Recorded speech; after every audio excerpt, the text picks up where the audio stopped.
श्रीगुरुभ्यो नमः। हरि ओम। जगतं पितरं वन्दे पार्वती परमेश्वरम्। आपदामभर्तारं दातारं सर्वसंपदां लोकाभिरामं श्रीरामं भूयो भूयो नमाम्यहम्। పార్వతీ పరమేశ్వరుల అనుగ్రహంతో శ్రీమన్నారాయణ యొక్క కటాక్షంతో నా తండ్రి గారి యొక్క ఆశీర్వచనంతో ఈరోజు మీ అందరికీ కూడా మేషం నుంచి మొదలుకొని మీనరాశి వరకు కూడా జాతక పర్యంతంలో కుజుడు అతను ఉండేటువంటి స్థానాన్ని బట్టి జరిగేటువంటి ఫలితాలు అనేటువంటివి వివరిస్తాను. యథాశక్తానుసారం అమ్మవారి అనుగ్రహంతో మీకు ఈ యొక్క విషయాల్ని తెలియజేయడం జరుగుతుంది. ప్రతి ఒక్కరికి కూడా ఇదే విధంగా జరగాలి అనేటువంటిది ఉండొచ్చు, ఉండకపోవచ్చు.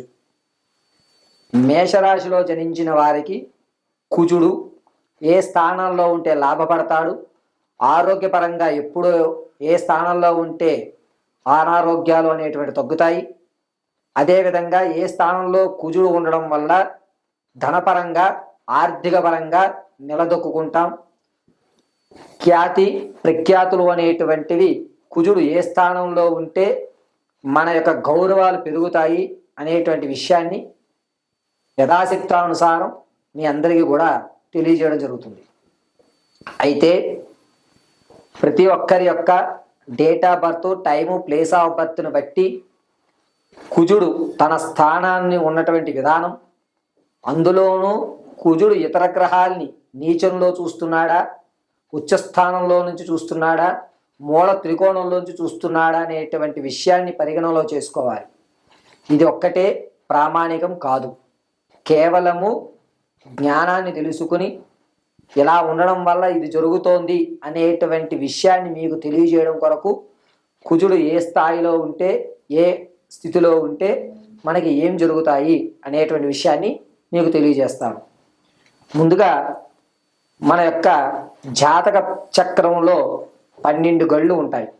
ఈ 12 గళ్ళలో ప్రారంభం ఎక్కడా అనేటువంటి దాన్ని లగ్నము అంటారు. లగ్నము అంటే మొట్టమొదటి స్థానం.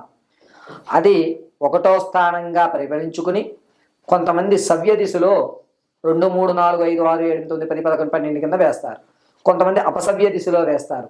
ఏ దిశలో వేసినా మనం చూసేటువంటి కోణాన్ని బట్టి కుజుడు చేసేటువంటి తన ఉన్నతంగా ఉంచాలా, ఆ వ్యక్తిని అధపాతాళంలో వేయాలా, లేకపోతే సమతుల్యం చేయాలా అనేటువంటి నిర్ణయాలు ఆధారపడి ఉంటాయి. ఈ ఆధారయుక్తాలు దేని మీద ఆధారపడి ఉంటాయంటే కుజుడు కేవలం లగ్నంలో ఉండటము లేదా ఇతర గ్రహాలతో కలిసి ఉండడము అనేటువంటివన్నీ కూడా పరిగణనలోకి తీసుకోవాలి. తదుపరి కర్కాటక రాశి వారికి. కర్కాటక రాశి వారికి లగ్నంలో అంటే 4వ స్థానంలోనే కనుక కుజుడు ఉన్నట్లయితే విదేశాలకు వెళ్ళేటువంటి అవకాశం మెండుగా కనబడుతుంది. 2వ ఇంట కానీ, 5వ ఇంట కానీ, 9వ ఇంట కానీ లేదా 12వ స్థానంలో కానీ కుజుడు గురుడితో కలిసి ఉన్నట్టయితే వారికి అనూహ్యంగా ఆనందాన్ని కానీ లేదా శుభ కార్యక్రమాల్లో పెద్ద మనిషి వ్యవస్థలు చేయడానికి కానీ, గౌరవానికి కానీ, తమ యొక్క మాటకి కానీ విలువ ఎప్పుడూ అధికంగానే ఉంటుంది. ఈ కుజుడు అనేటువంటి వాడు 6వ స్థానంలో ఉండడం వల్ల అందరి కేతువుతో కనుక ఈ కుజుడు కలిసి ఉన్నట్లయితే వారికి మెదడుకు సంబంధించినటువంటి ఇబ్బందులు కలగజేసేటువంటి అవకాశం ఏర్పడుతుంది. అంటే కర్కాటక రాశి వారికి కుజుడు కనుక 3వ స్థానం నుంచి 8వ స్థానంలో ఉన్నటువంటి శనీశ్వరుని చూస్తూ ఉన్నట్లయితే వారు మానసికంగా అంటే బ్రెయిన్ ఎదగకుండా మానసికమైనటువంటి ఇబ్బందులు కలుగుతుంటారు. సార్, ఆ విధమైనటువంటి కలిగే అవకాశం జరుగుతూ ఉంటుంది. కుజుడు అనేటువంటి వాడు కర్కాటక రాశి వారికి ముఖ్యంగా ఈ నరాలకు సంబంధించిన వ్యవస్థ మీద ఆధారపడి యుక్తంలో నడుస్తూ ఉంటాడు. కావున కుజుడు లగ్నంలో కానీ లేదా 3వ స్థానంలో కానీ చంద్రుడితో కలిసి ఉంటే మానసికమైనటువంటి ఆనందం ఉన్నా కూడా శారీరకంగా ఇబ్బంది పడేటువంటి అవకాశం నడుస్తూ ఉంటుంది. తెలివితేటలు ఉంటాయి కానీ దాన్ని ఎక్కడ ప్రొజెక్ట్ చేయాలి అనేటువంటి విషయం తెలియకుండా ఉంటుంది. అరే ఇక్కడ వాడాల్సిన తెలివితేటలు ఎక్కడో వాడుతున్నాం, ఇతను ఇక్కడ వాడి ఉంటే అద్భుతంగా ఉంటుంది అనేటువంటి మాట తరచుగా వినాల్సి వస్తుంది. కుజుడు ఈ యొక్క కర్కాటక రాశి వారికి కనుక 11వ స్థానంలో గురుడితోటూ లేదా కేతువుతోటూ కలిగితో ఉన్నట్లయితే కనుక వారు ఏదన్నా అనుకోకుండా పెట్టుబడి పెడుతూ ఉంటారు. ఏదో ఒక రంగంలో వద్దులేని స్లీపింగ్ పార్ట్నర్ టైప్లో ఎవరైనా పెట్టు ఉన్నట్లయితే అటువంటి వారికి మంచి కలిసి వచ్చేటువంటి అవకాశం, అంటే ఏమీ చెయ్యకపోయినా భగవత్ నిర్ణయం వల్ల మీకు కలిసి వచ్చేటువంటి అవకాశం నడుస్తూ ఉంటుంది. ఈ యొక్క కుజగ్రహము అనేటువంటిది కర్కాటక రాశి వారికి మిశ్రమైనటువంటి ఫలితాలు ఇస్తూ ఒక స్థాయిని ఏర్పరచుకోవడానికి అవకాశం అనేటువంటిది ఎక్కువ కలగజేస్తూ ఉంటుంది.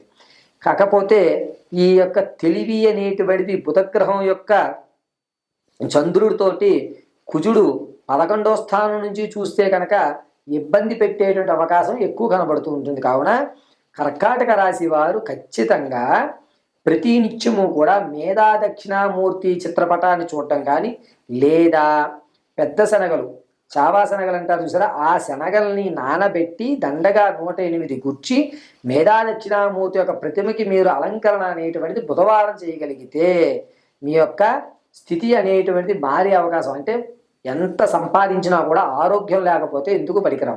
అటువంటిది మానసికంగా, అంటే శారీరకంగా మానసికంగా ఆహ్లాదకరాన్ని పొందాలి అంటే మేధా దక్షిణామూర్తి మాత్రమే కర్కాటక రాశి వారిని రక్షించేటువంటి దేవతామూర్తిగా చెప్పడం జరుగుతుంది. ఇప్పటి వరకు నేను ఇచ్చినటువంటి కుజగ్రహము అనేటువంటిది మేషం నుంచి ప్రారంభం చేసుకుని మీనరాశి వరకు కూడా 12 స్థానాల్లో ఏ స్థానంలో ఉంటే ఏ ఫలితం వస్తుంది అని మాత్రమే ఇవ్వడం జరిగింది. ఖచ్చితమైన ప్రాకారము, ఖచ్చితంగా మీ యొక్క జాతక వ్యవస్థ అనేటువంటిది మీరు జనించిన సమయాన్ని బట్టి, ప్రదేశాన్ని బట్టి ఆ లగ్నము అనేటువంటిది నిర్ణయిస్తారు. అలా నిర్ణయించిన తర్వాత లగ్నంలో కొంతమందికి కుజుడితో కొన్ని గ్రహాలు కలిసి ఉంటాయి, కొంతమందికి కేవలం కుజుడు మాత్రమే ఉంటాడు. ఈ యొక్క పరిజ్ఞానం అంతా కూడా జ్యోతిష్య పండితుల్ని మీరు సంప్రదించుకుని ఈ యొక్క కుజుడు ఏ స్థానంలో ఉన్నాడు, మనకి ఏం జరిగింది, ఏం జరగబోతోంది అనేటువంటిది విని జాగ్రత్తగా వారితో సంప్రదించుకుని, లేదా నా యొక్క ఫోన్ నెంబర్ ప్రకారంగా మీరు date of birth, time, place of birth యుక్తంతో ఉన్నట్టయితే దాన్ని చర్చించి మీకు తగు పరిష్కారం ఇస్తారు. జ్యోతిష్యులు కానీ, పండితులు కానీ, లేదా జాతకం చెప్పేటువంటి ఎవరన్నా సరే మీకు కేవలము పరిష్కారాలు మాత్రమే చెప్తాం. ఆ పరిష్కారాలు మీరు చేసుకుని మీకు సంబంధితమైనటువంటి సమస్యల నుంచి గట్టెక్కడానికి చూపించేటువంటి ఒక టార్చ్ లైట్ వంటిది మాత్రమే ఈ జ్యోతిష్యం. ఇది ఇలాగే జరగాలి అనేటువంటి వ్యవస్థ చూసేటువంటి కోణాన్ని బట్టి కూడా ఆధారపడి ఉంటుంది. అంటే కొంతమంది ఇలా చూస్తారు, కొంతమంది పక్క చూపు నుంచి చూస్తారు, కొంతమంది చూసి చూడనట్టు చూస్తారు. అలాగా జ్యోతిష్యులు కూడా జాతక చక్రం అనేటువంటిది అంశ చక్రంలో, ఆరూఢ చక్రంలో, నవాంశ చక్రంలో, దశాంశ చక్రంలో అనేటువంటి 4 చక్రాల యుక్తంతో అనుసరించి లగ్నాన్ని ప్రారంభయుక్తంలో చేస్తారు. చెప్పినటువంటి కుజుడు కేవలము లగ్నం దగ్గర నుంచి ఏ స్థాయిలో ఉంటే ఎవరికి ఏం జరుగుతుందని మాత్రం చెప్పడం జరిగింది. ఇదే విధంగా ప్రతి గ్రహము కూడా ఏ స్థానంలో ఉంటే ఏ విధమైన ఫలితాలు జరుగుతాయి అనేటువంటిది తెలియజేయడం జరుగుతుంది. దీన్ని ఎవరు తప్పుపట్టకుండా తగు సలహాలు తీసుకుని మీరు నమ్మినటువంటి పురోహితులు కానీ, లేదా ఎవరన్నా మా బోటి వారికి కానీ date of birth, time, place of birth అది లేని పక్షంలో పేరును బట్టి వచ్చేటువంటి జాతకం కొంతవరకు మాత్రమే. ఇప్పుడు నేను చెప్పినటువంటి ఈ కుజ ఫలితాలన్నీ కూడా ఈ సంవత్సరం వరకే. అంటే సంక్రాంతికి రవి మారిన తర్వాత తన యొక్క ప్రభావాన్ని ఉగాది నుంచి ప్రారంభం చేస్తూ ఉంటాడు. కాబట్టి రవి సంక్రమణం నుంచి రవి సంక్రమణం వరకు జరిగేటువంటి వ్యవస్థ. ప్రతి నెల కూడా మళ్ళా జాతక పర్యంతంలో మార్పులు జరుగుతూ ఉంటాయి. వీటిని గమనించగలరని మనవి.